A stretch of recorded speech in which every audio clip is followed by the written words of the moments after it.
Olá, profissionais, eu me chamo Ângela Cecine, estamos iniciando aqui mais um CREFIT 16 Talks, podcast oficial do Conselho Regional de Fisioterapia e Terapia Ocupacional do Maranhão. Os fisioterapeutas e terapeutas ocupacionais desempenham um papel imprescindível na reabilitação de pacientes, visando a recuperação funcional e melhora da qualidade de vida, inclusive daqueles que possuem limitações cardiorrespiratórias. Tendo em vista que a fisioterapia foca em restaurar a função pulmonar e cardiovascular do paciente, enquanto que a terapia ocupacional facilita na adaptação das atividades de vida diária e também no processo de reintegração social. Então, hoje estamos aqui com os ilustríssimos fisioterapeuta Lara Susan e o terapeuta ocupacional Eduardo Brito. Eu vou apresentá-los e depois passar a palavra para vocês, tá bom? Lara Susan é pós-graduada em terapia intensiva adulto pela Inspirar e é especialista em terapia intensiva pelo COFITO. Também tem especialização em atenção cardiovascular pela residência do HU-UFMA e é fisioterapeuta da UTI Cardio do Hospital Carlos Macieira e docente do SESC na disciplina de cardiorrespiratória e também é preceptora, nos estágios em UTI. O terapeuta ocupacional Eduardo Brito é especialista em desenvolvimento humano e reabilitação, tem especialização também em gerontologia e é especialista também em contextos hospitalares pelo COFITO. Hoje ele atua como terapeuta ocupacional da unidade coronariana e da UTI geral do HU-UFMA EBSER. E graças a Deus eles aceitaram o nosso convite para falar da atuação do fisioterapeuta e do terapeuta ocupacional nessa especialidade que é bem delicada, não é qualquer pessoa que pode trabalhar com esses tipos de paciente, a gente vai falar sobre isso. E aí eu passo a palavra para você, Lara, seja bem-vinda. Olá, Ângela, queria agradecer primeiramente pelo convite, É muito importante a gente falar sobre a atuação, tanto do fisioterapeuta como do terapeuta ocupacional dentro da área de cardiorrespiratório, porque a gente sabe que vem crescendo, a necessidade de profissionais que atuem especificamente nessa área e que os nossos pacientes cada dia mais vêm precisando, dessa atuação específica, na área. Porque a gente tem conhecimentos que são inerentes a esses pacientes que não é tão geral, Então é importante a gente falar sobre isso hoje. Eduardo, obrigada pela presença novamente. Olá, eu aproveito e cumprimento a doutora Lara, a doutora Ângela e as pessoas que nos ouvem. Realmente, como a doutora Lara colocou, é uma especificidade, uma coisa bem... Não é um atendimento geral, é uma especificidade, tem muitos detalhes. Nós vamos tentar trazer aqui aquilo que dentro dos questionamentos forem mais importantes, Claro que a gente não vai conseguir esgotar o tema, mas a gente vai tentar da melhor forma possível, pontuar questões importantes, tanto para o profissional quanto para o público em geral. Isso mesmo. Então, vamos começar pelo começo. Doutora Lara, o que caracteriza um paciente cardiorrespiratório? Eu posso dizer assim, esse paciente é da cardiologia. Então, assim, a cardiorrespiratória, ela vai abranger todos aqueles indivíduos que têm alterações, que aquele organismo tem dificuldade, de carregar oxigênio ali. Então, a gente tem as doenças cardiovasculares e a gente tem as doenças respiratórias, O coração está muito ligado ali com a parte pulmonar, Então, aquele paciente da parte respiratória, um paciente com DPOC, aquele paciente que fumou ali a vida inteira, que muitas vezes ele interna e diz, doutor, eu fumei até 2 dias atrás, Então, os pacientes com DPOC, com asma, com enfisema, os pacientes que sofrem um evento isquêmico, que tem infarto agudo do miocárdio, são esses pacientes que chegam, na maioria no âmbito hospitalar, que tem também, fatores de risco para desenvolver essas doenças, são pacientes que se enquadram nesse público, Então, aquele paciente hipertenso, diabético, com arteriosclerose. Então, todos esses pacientes, obesidade, que tem esses fatores de risco, eles são pacientes que entram, nesse rol aí, porque são pacientes que têm um risco a desenvolver doenças cardiorrespiratórias. Então, a partir dali, ele já passa a ser um paciente que precisa dessa assistência. Então, vamos começar especificamente o que cada profissão pode atuar, Eduardo, o que a TO, a terapia ocupacional, pode fazer por esses pacientes? Eu sei que a gente estava conversando antes, existem níveis de atuação, porque a gente pode falar de um paciente que está em casa e tem uma alteração, ou está no trabalho e tem uma alteração, eu posso falar do paciente que está internado numa enfermaria ou internado na UTI, a atuação do TO e do FISO vai ser diferente, E o pós também, quando ele sai de lá, né? Então, o que o TO faz, assim, pra gente ver que é? A intervenção da terapia ocupacional, no processo de saúde de doenças como um todo, ela está voltada ao fazer a atividade humana. Especificamente para pacientes cardiorrespiratórios, todo e qualquer tipo de atividade demanda oxigênio, como bem colocou a doutora Lara. Então, o paciente cardiorrespiratório ele tem uma falha fisiológica em 3 sistemas. No coração, pelo bombeamento, pode ser no coração, pode ser concomitante ou não. No coração, pelo bombeamento, no sistema pulmonar, pelas trocas gasosas, e no sistema muscular, pela ineficiência do oxigênio que chega, da utilização do oxigênio que chega. Então, entendendo isso, a terapia ocupacional ela tem que traçar atividades, programas que façam com que o paciente tenha o melhor aproveitamento dessa deficiência do oxigênio, eventualmente até recupere, né? Quem vai dizer se é o tempo, o prognóstico, a atuação conjunta também com a fisioterapia, mas a gente vai atuar de modo que ele possa adaptar a vida dele a essa demanda, certo? Essa limitação, né, que ele passa a ter. Exatamente, melhorando, né, criando adaptações, rotinas e melhorando essa capacidade dele de desenvolver as atividades. Ele é um paciente que o processo de saúde de doença alterou o ciclo de atividades diárias dele e ele vai ter que readaptar. Então, por exemplo, a gente pode ter um paciente que pode conseguir tomar banho só, mas pode ser proibido a ele que lave louça, por exemplo, que vai passar muito tempo, ou fazer atividade... Não necessariamente assim, ele vai ser proibido de fazer atividade. Geralmente a gente vai lidar com essa demanda porque a gente chama de técnica de conservação de energia, que ela vai ter um tripé, que é justamente o planejamento, postura e pausa, né? Planejamento para que ele... Então, ele pode fazer qualquer atividade de vida diária, contanto que ele veja essas questões. Por exemplo, alterou a parte respiratória, Sim, não é que ele... eu tenho que parar. Não é que de modo geral, ele poderia fazer todas as atividades, desde que elas não demandem um esforço cardiorrespiratório prolongado, excessivo pela atividade, uma sobrepondo a outra, ou prolongado no tempo. Aquele paciente que, por exemplo, ele faz 2 atividades juntas, ele está cozinhando ao mesmo tempo que ele está cuidando de outras coisas na casa. De repente ele esqueceu a panela e sai correndo, né? Pelo insight que dá nele, nossa, tá no fogo. Já estava acostumado antes, eu corri, aí ele vai sentir uma fadiga, né? Então, assim, ele tem que... Aí entra o planejamento.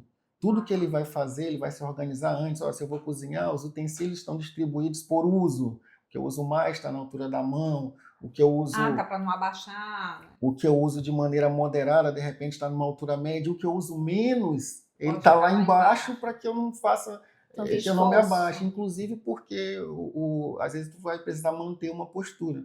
Não é que ele não possa lavar a louça, mas para ele lavar a louça, ele vai ter a postura isométrica de permanecer em pé, em bipedestação. Então, ele vai ter que fracionar. Aí pode adaptar, por exemplo, uma pia em que ele possa ficar sentado? Eu acredito que tem um encaixe embaixo? Eu acredito, assim, você pode adaptar, mas como a gente está falando para todos os públicos, vamos colocar situações mais viáveis. Coloque uma cadeira perto da pia, fracione a lavagem, lave um pouco, sente, ou mesmo não coloque a cadeira, distribua a sua lavagem. Lave um pouco da louça, saia, descanse, saia, descanse e sente. Aí entra a pausa, que é o terceiro do tripé. Você precisa de uma pausa para recuperação do sistema cardiorrespiratório e muscular, que está deficiente, fisiologicamente. Vai fadigar mais toda uma organização dessa rotina, né? Dessas atividades. Toda a organização dessa rotina e vai incluir exercícios respiratórios que são muito trabalhados pela fisioterapia. A gente também trabalha, mas com certeza essa orientação de exercícios respiratórios é importantíssimo que essa pessoa que precisa disso passe pelo colega, pelo profissional de fisioterapia, né, para que ele possa postural também. Então, assim, é um trabalho muito concomitante, mas ele vai precisar se adaptar. São rotinas. Isso é fato. Tem que ter mudanças de hábitos. Agora, é claro que se ele era, por exemplo, um atleta, aí ele não é que ele esteja contraindicado, mas ele vai ter que ver como está a progressividade. vai progredir, ele vai fazer a reabilitação e ele vai continuar com o médico, com a terapia medicamentosa, ele vai ver se o conjunto dessas coisas está permitindo que ele progrida e retorne ao que era ou que ele tinha, exatamente, ou de maneira gradual, né? Falando na importância dos exercícios, Lara, o que o físio realmente faz? Né? Então, a gente falar de paciente cardiorrespiratório, a gente que está no âmbito hospitalar, acaba pensando mais naqueles pacientes cirúrgicos, né, que passam por uma cirurgia de revascularização, uma troca valvar, uma correção, né? Mas a gente também está incluso naquele ambiente ambulatorial, justamente como o Eduardo falou, às vezes aquele paciente ele não tem indicação de passar por um procedimento cirúrgico, mas ainda assim ele precisa refazer toda a rotina dele para que ele consiga conviver com aquela condição que ele tem agora, né? Ou que ele, pelo menos, adquira hábitos saudáveis, né? Então, o paciente cardiorrespiratório é o paciente que precisa de uma equipe multiprofissional, né? E dentro da fisioterapia, além dessa educação, né, de alimentação saudável, de diminuir o sal, diminuir a gordura, a prática de atividade física, então, quanto tempo ele vai fazer, quais são os sinais que ele vai observar, que ele, eu tenho que parar, né? Então, orientar esse paciente a perceber a sua frequência cardíaca, a perceber a sensação de cansaço, para ele saber, vou ficar até aqui, né? Vou parar, vou descansar e depois vou fazer mais 10 minutos de caminhada. Então, dentro desse contexto, a gente consegue educar esse paciente, orientar esse paciente para que ele chegue em determinada fase e ele consiga fazer isso sozinho. E isso vira um hábito, né? Dentro da reabilitação cardíaca. Então, a reabilitação cardíaca ali para aquele indivíduo não é só aquele paciente que passa pela cirurgia de fato, né? Mas a gente tem também, né, a fisioterapia atuando ali no âmbito hospitalar, né? Tanto a nível de terapia intensiva como na enfermaria. Então, a gente vai pegar aquele paciente que chegou para fazer o procedimento cardíaco e a gente vai acompanhar ele desde o momento do pré-operatório até o momento imediato pós-operatório, né? Que ele é submetido ali a um procedimento longo, né? Então ele passa pela anestesia, sedado, é entubado, né? Então esse paciente ele fica mais propício a ter complicações pulmonares, a ter uma pneumonia, né? E a gente faz esse acompanhamento. Então aquele imediato, aquele momento em que a gente tira aquele paciente da ventilação mecânica, até o momento que a gente consegue restaurar a funcionalidade dele, né? Colocar ele em pé, colocar ele para caminhar, né, falar sobre as limitações que a própria cirurgia cardíaca pode trazer, que é esperado, que é o normal, mas que ele vai voltando realmente aos poucos ali às suas atividades, né, dentro de... E assim, não tem um tempo pontual igual para todo mundo, né? Cada paciente vai ter uma resposta diferente, né? E esse paciente a gente precisa educar para que ele se perceba, para que ele entenda, né, que momento ele tem que parar, que momento o corpo está dando sinal que está alterando alguma coisa, para que ele não ache justamente que está bem e faça algo que não é ideal que ele faça, né? Então, a gente vai atuar. A gente estava até sentido. Conversando antes sobre o paciente rural, né? Que Eduardo falou que na realidade do trabalho dele ele tem muito e acaba que são pessoas fortes que trabalham na roça e acha que como melhorou com aquela medicação ou melhorou com marca-passo, vai poder ter uma vida normal como antes. Entra na questão dos níveis que a gente estava falando, como você falou. Por exemplo, o nível que a gente está aqui é o nível de atenção mais grave, a UTI. Então, a terapia ocupacional, especificamente, ela vai entrar principalmente para a prevenção das PICs. São termos norte-americanos, a gente vai traduzir, que são as síndromes dos cuidados pós-internação prolongada. Então, o paciente de UTI, como a doutora falou, é um paciente sedado.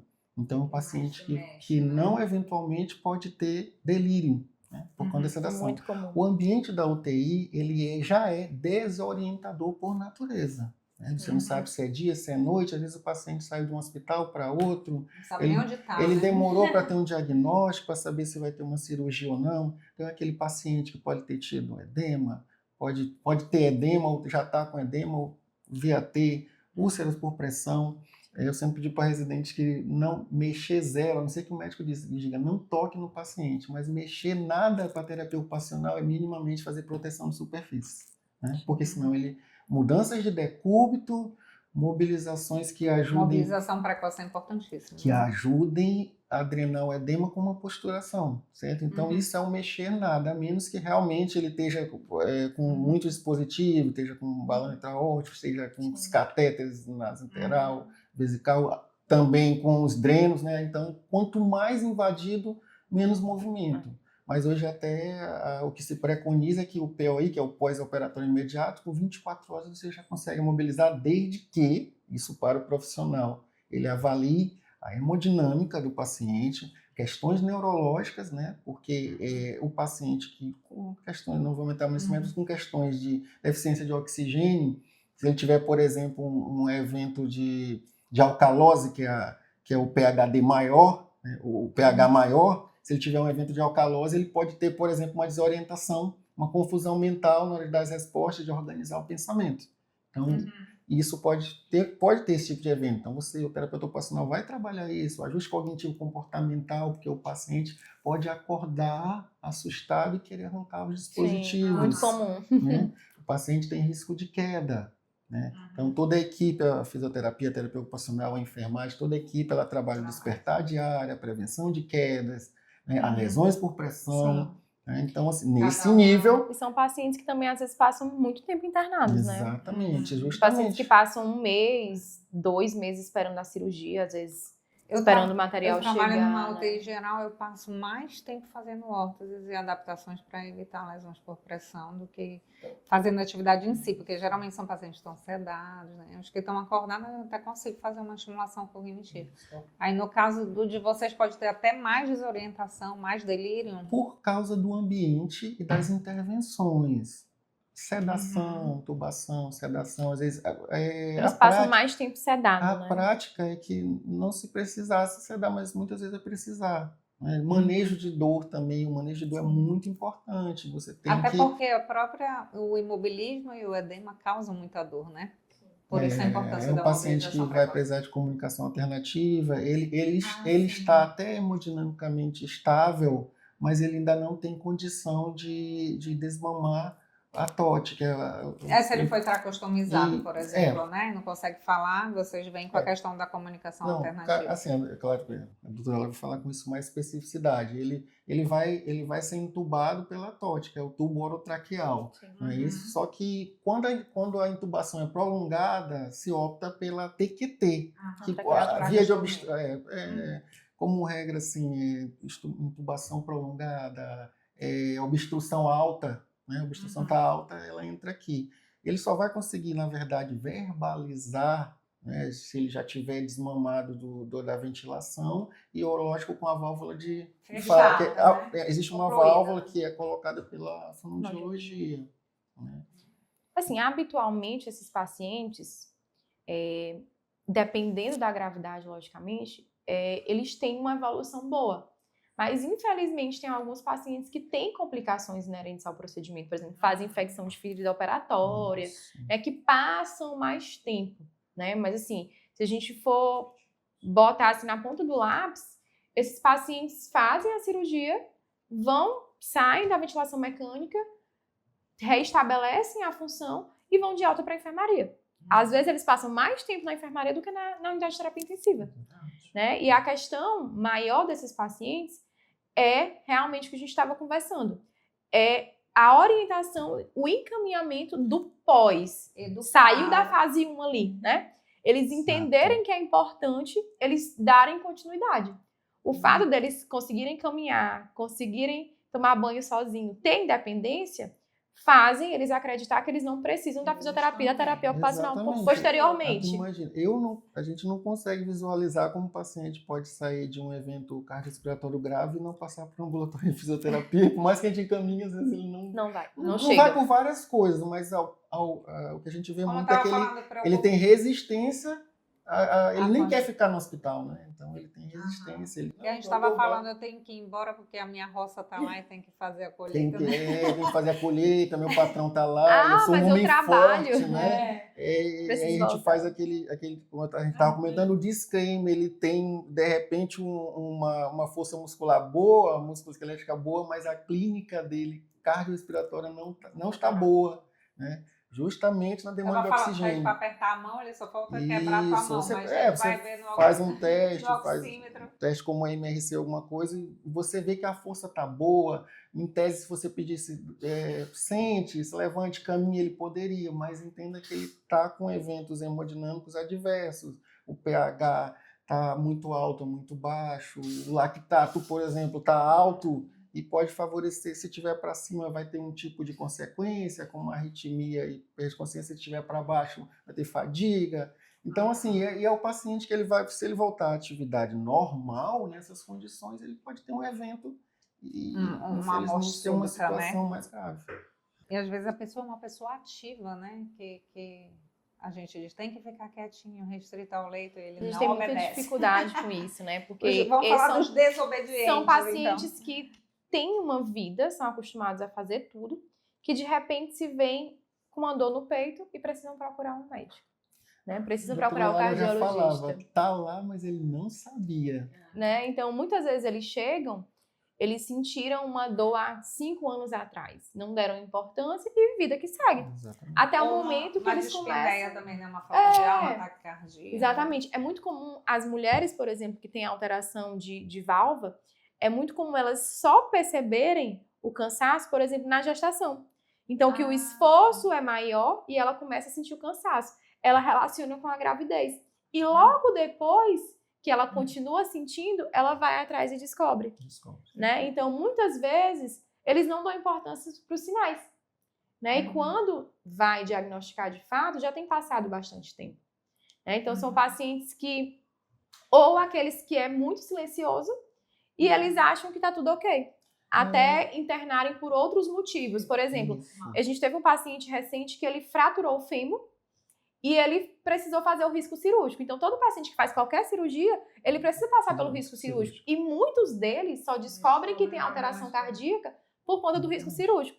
E eles precisam fazer a cirurgia cardíaca antes, para depois fazer a outra cirurgia. Então, acaba que eles fazem, né, infartaram e não sabiam. Só por conta de outra condição eles acabam descobrindo. Porque até então ele não tinha nenhum sintoma. Então, isso faz eles entenderem que eles estão 100%. E aí eles ficam a fazer tudo que podem, né? E quando eles ficam limitados na cama, eles não entendem. Ah, mas eu consigo fazer tudo. Até ontem eu estava trabalhando. Não sei por que aqui eu não posso. Né? Então, porque, né? Visualmente eu tô bem, né? Visualmente eu tô bem. Só que os exames dizem outras coisas, né? E a gente precisa educar muito esse paciente, porque ele é muito resistente, né? A estar ali, né? Num lugar fechado, né? Com gente desconhecida. E isso gera essa inquietude, né? Essa teimosia. Então, a gente tem essa teimosia por constante. Isso vale até a pena a gente destacar o que a gente tem nos hospitais, que é o plano terapêutico singular, as reuniões com a família, porque é um momento em que o médico e a equipe toda está ali falando para ele, mostrando exames, orientando.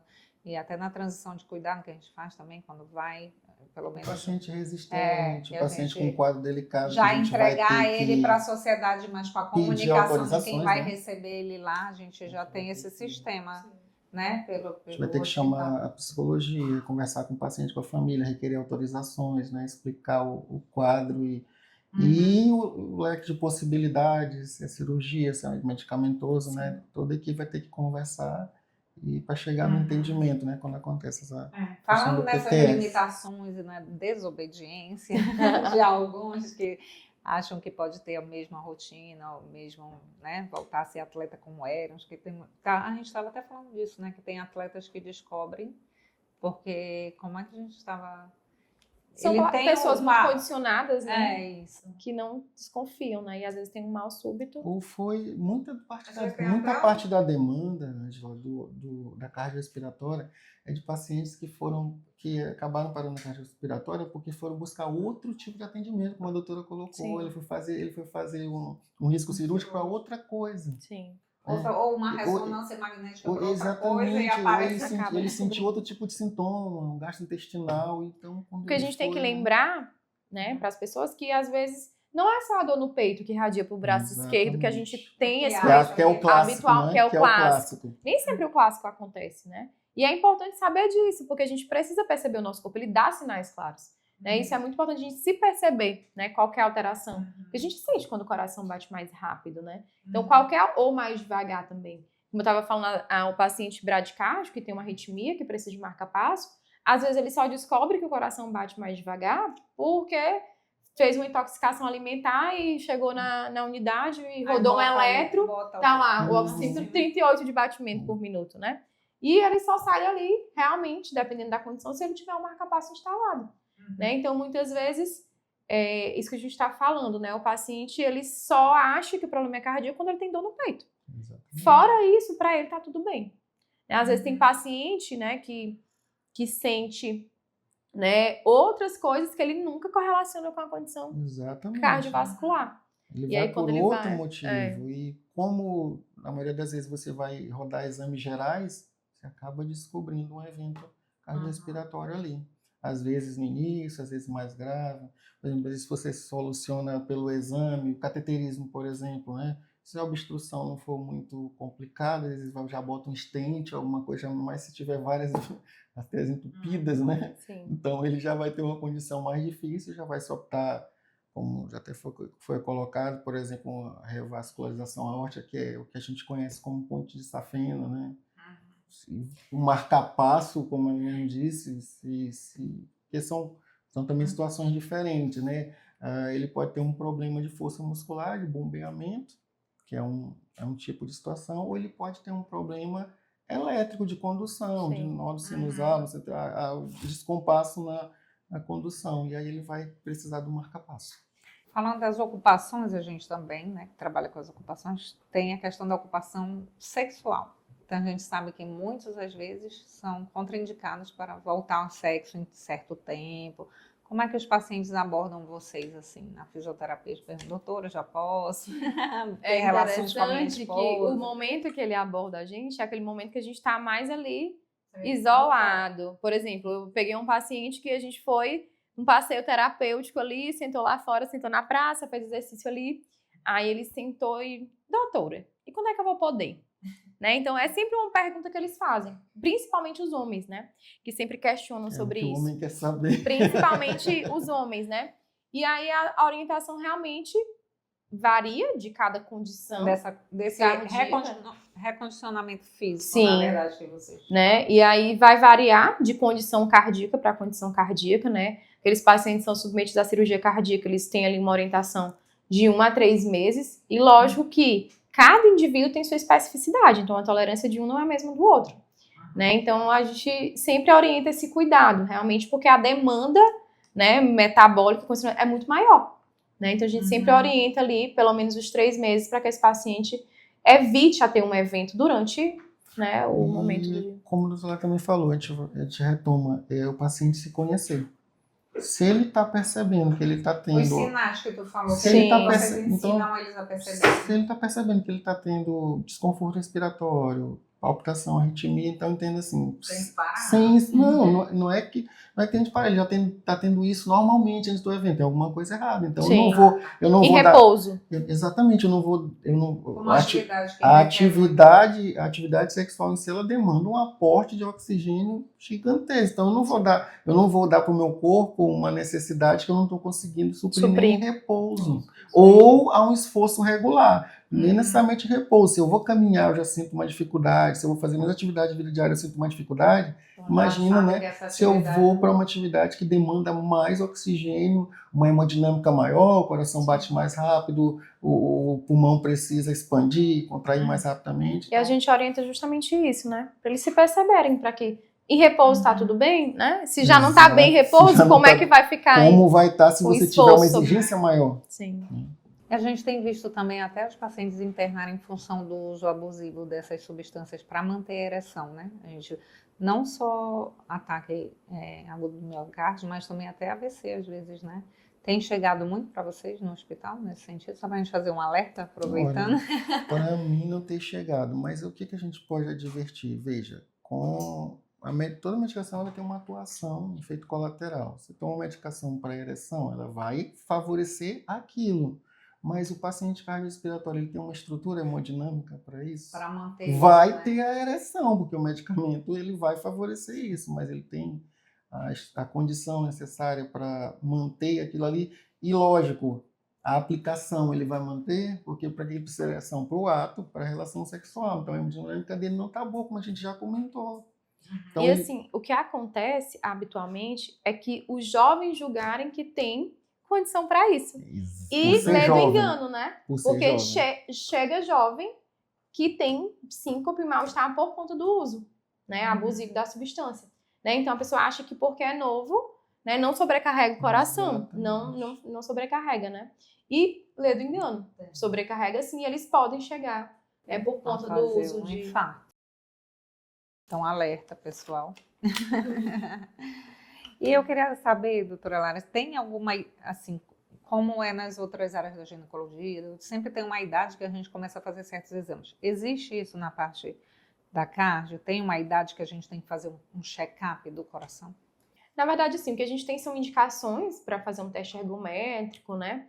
Que são aqueles pacientes que têm fatores de risco para desenvolver essas doenças, né? Os pacientes que são atletas, que têm periodicamente, né, essa avaliação, os pacientes que são pré-operatórios, né, ou pós-operatórios.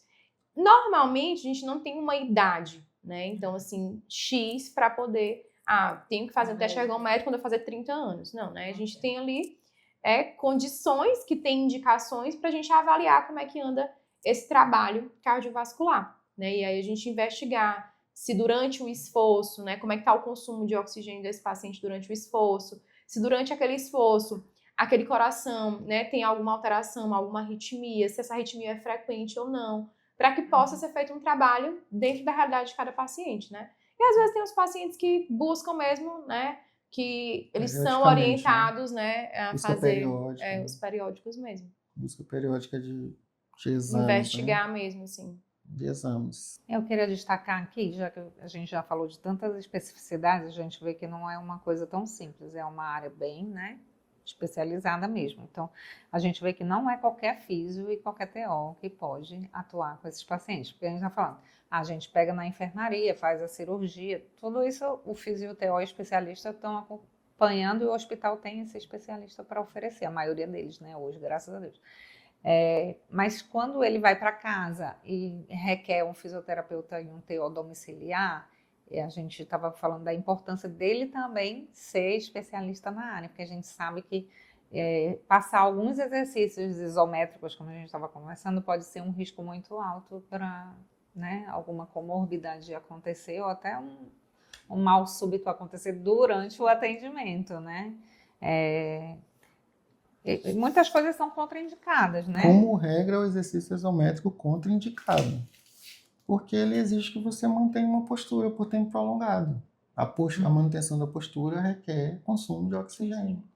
Então, como regra, ele não é bom que ele faça. Então, naquela perspectiva da conservação de energia, ou seja, você otimizar o gasto energético, você não vai prescrever atividades em que o paciente fique em pé por tempo prolongado, porque ele vai ter a isometria de permanecer na postura bípede. Mas a gente estava falando até da alimentação, que tu estava falando, tá no hospital e eu treino para saber se tá com a independência na alimentação. Isso é Aí uma coisa tu falou voltada... da oferta... Não, isso é uma coisa voltada para o profissional residente. O que é auto-oferta? O que é independente para a alimentação dentro da unidade de terapia intensiva?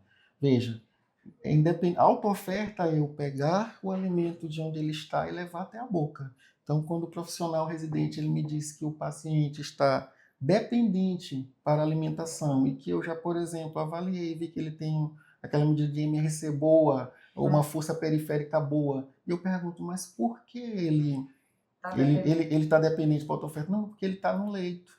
Então, entenda assim, a auto-oferta é você conseguir se alimentar sozinho. O fato de eu pegar lá da bandeja onde deixa a nutrição, levo, boto para ele, boto em cima, isso não torna ele dependente para a auto-oferta, naquela tríade de alimentação, vestuário e higiene, certo? Então, essa é a questão.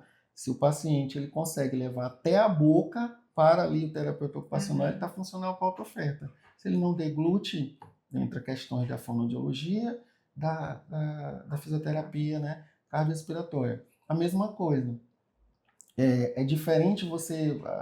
A prescrição, por exemplo, é você manter um paciente no leito a 30 graus. Padrão de conforto e respiratório, certo? Mas você pode até, de repente, se o paciente estiver melhor, botar ele o mais sentado possível, fazendo 90 graus.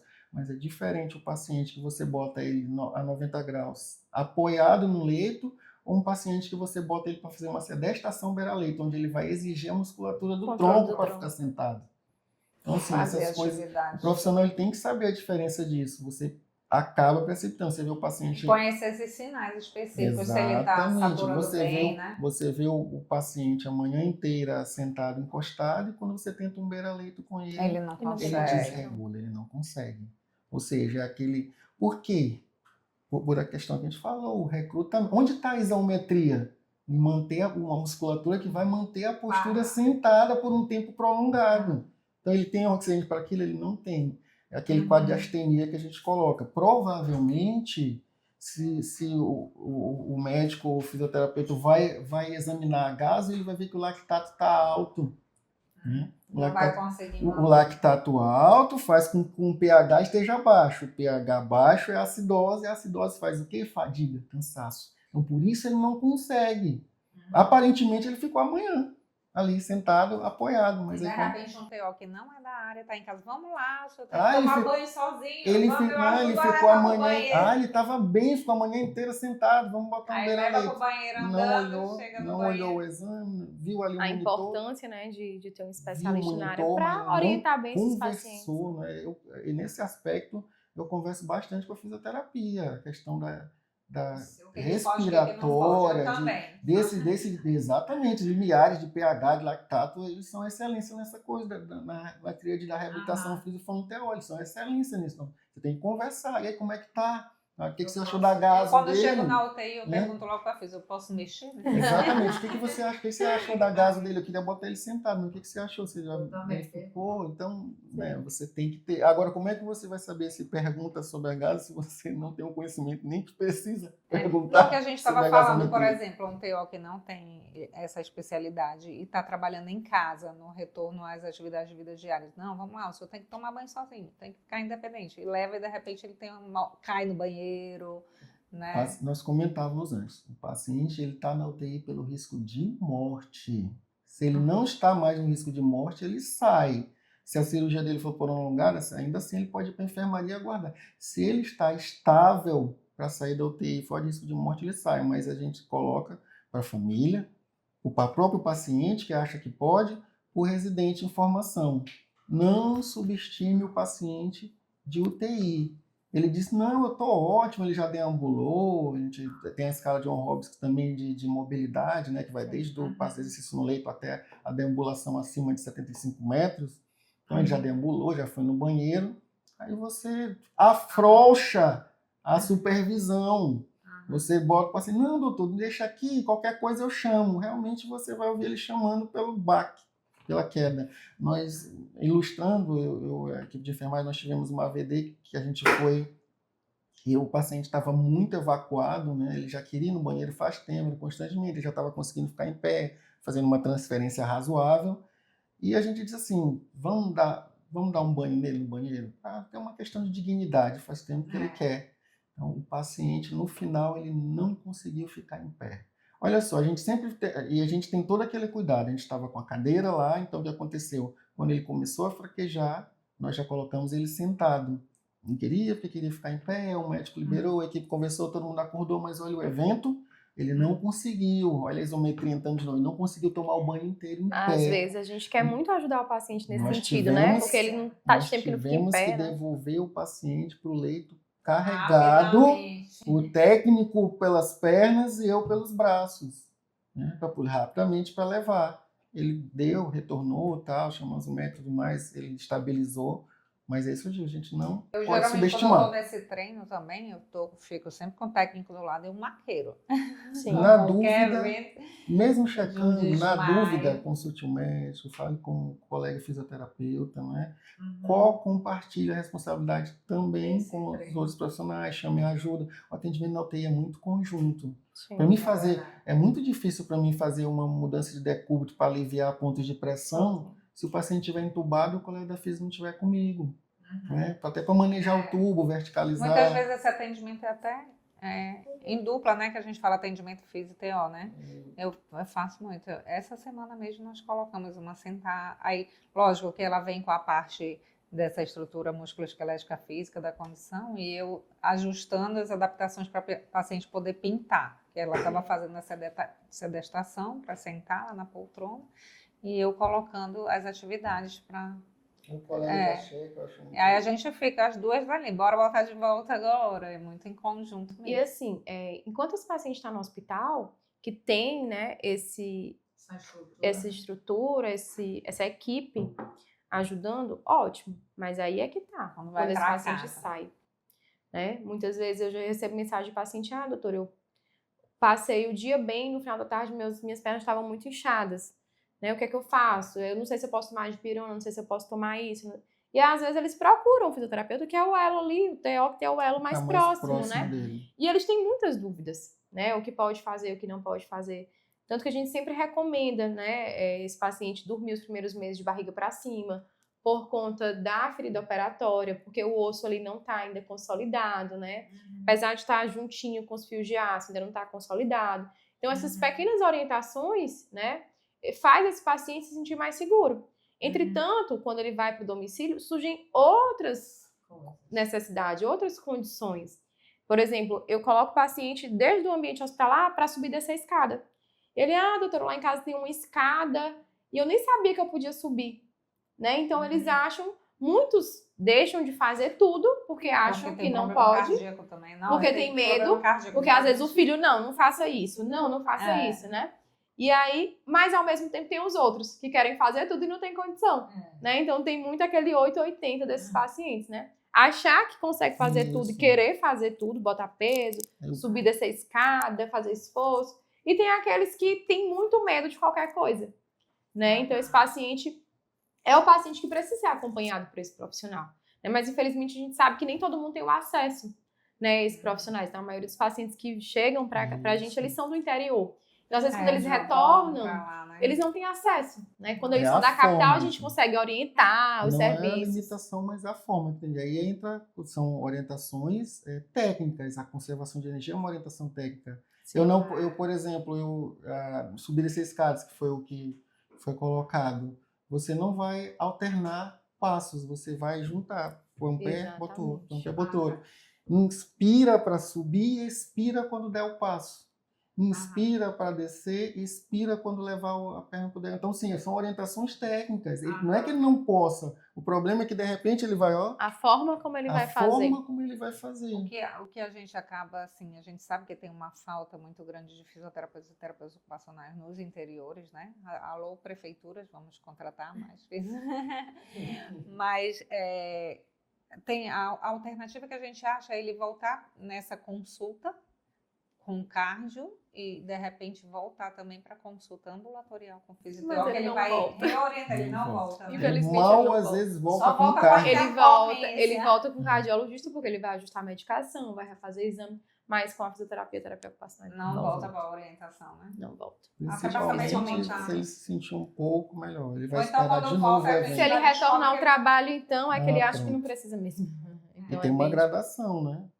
É bem difícil lá de encontrar na UTI, por exemplo, é a BVD, o básico mesmo. Assim, a gente espera de lá que ele saia se alimentando, tentando, já vestindo com uma certa independência e conseguindo levantar, fazer evacuação ou fazer os dispositivos, papagaio para homem, aparelho para mulher. Já na enfermaria, não, isso aqui é uma destreza maior, então são os níveis. Se ele sai de lá, se ele sai da enfermaria já achando que, como ele disse, que ele está o tigrão, ele não vai, não, por que eu vou? Já estou melhor, já estou bom. Já estou fazendo tudo. O paciente agora que está lá conosco, ele disse, não, doutor, eu sou um homem forte, eu só quero mesmo que resolva isso, que ele está com marca capacitor. Olha, bote o definitivo para mim ir para casa e voltar para o meu trabalho.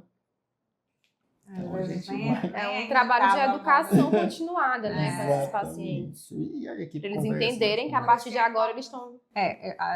Um dos nossos trabalhos também é dentro do hospital fazer essa transição para essa volta. Por exemplo, lá eu fico numa área infantil, mas a gente sempre vai visitar a casa antes dele voltar para casa. Então, aí, às vezes, por exemplo, ele não pode subir escada, então vamos transferir, a gente faz todo um planejamento, vamos transferir seu quarto para baixo, então, aí a gente, inclusive, a gente até pede ajuda para os familiares que são engenheiros, eles fazem até os prospectos, a gente entrega.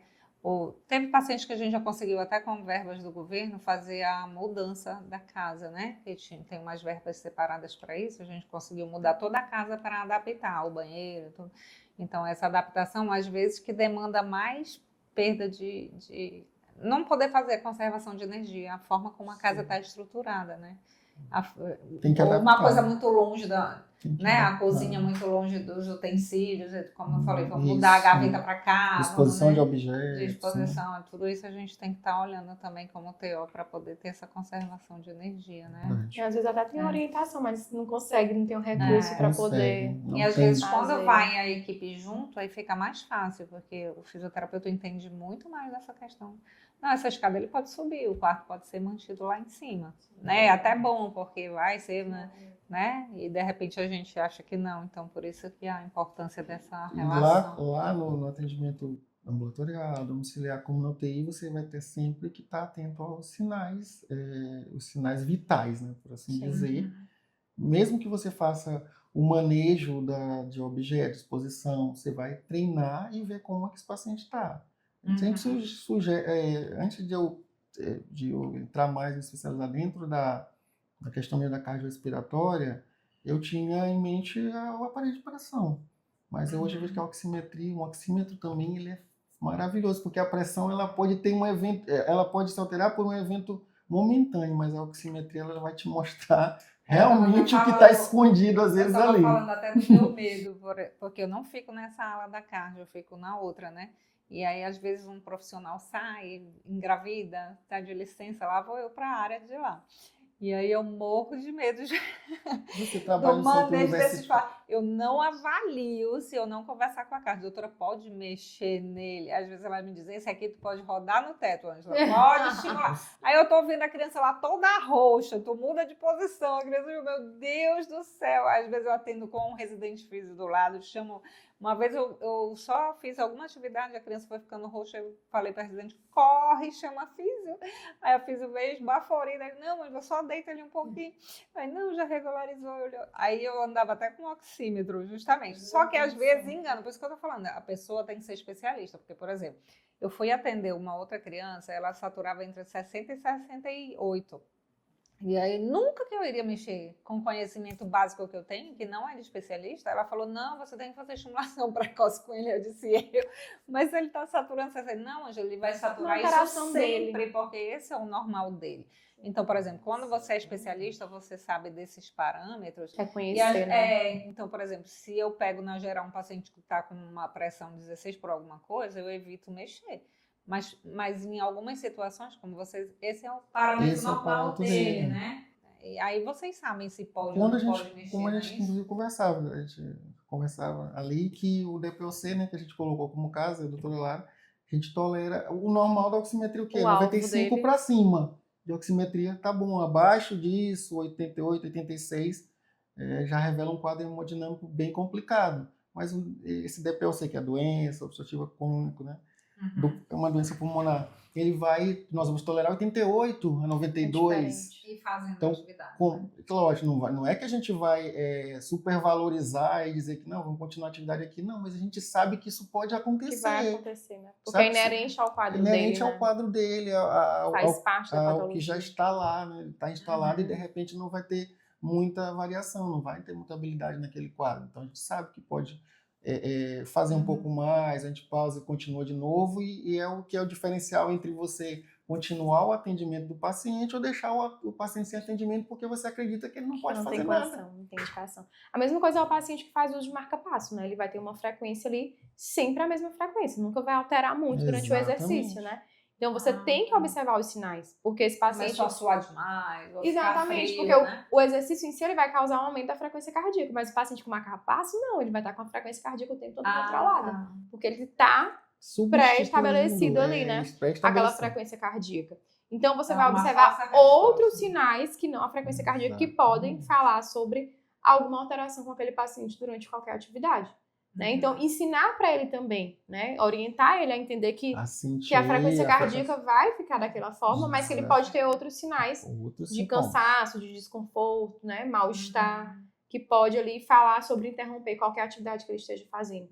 Né? Exatamente, ele tem que estar atento. Domicílio mesmo, né? Exatamente, ele tem que estar atento a isso. Por isso, por favor, Teós, quando forem chamados para atender pacientes desse nível em casa, indiquem para outro que tem especialidade, que fica, né, mais seguro, né? Então vamos lá, para terminar, a conversa estava maravilhosa, tinha muitos mais detalhes, né? A gente sabe, existem muitas especializações, né, no Brasil todo, em residências, né, para fisioterapia e terapia ocupacional, existem específicas, né, para a gente poder se especializar, para poder dar conta desses tipos de pacientes. Vou passar a palavra para terminar. Lara, quer deixar alguma mensagem?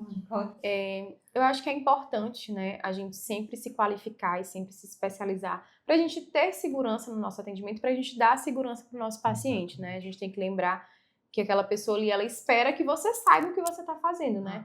E você só se formar não quer dizer que você está apto para atender aqueles pacientes. Muitas vezes você passa perrengue por achar que não vai acontecer nada, que tá tudo bem, que você se vira. E às vezes esse paciente pode ter um mal súbito do teu lado e que não foi a fisioterapia, mas você não sabe se foi, né? E ter conhecimento, eu sempre falo aos meus alunos, conhecimento liberta, né?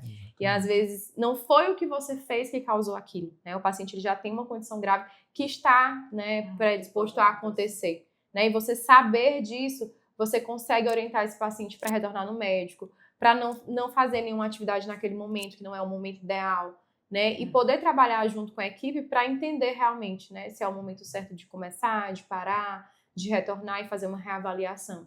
Então, ter esse conhecimento ajuda os nossos pacientes, né, a terem um bom prognóstico e terem qualidade de vida, mesmo vivendo com doenças cardiorrespiratórias, que é o mais importante, né? Eles precisam ter qualidade de vida, né? Isso é muito importante. Eduardo, quer deixar alguma mensagem?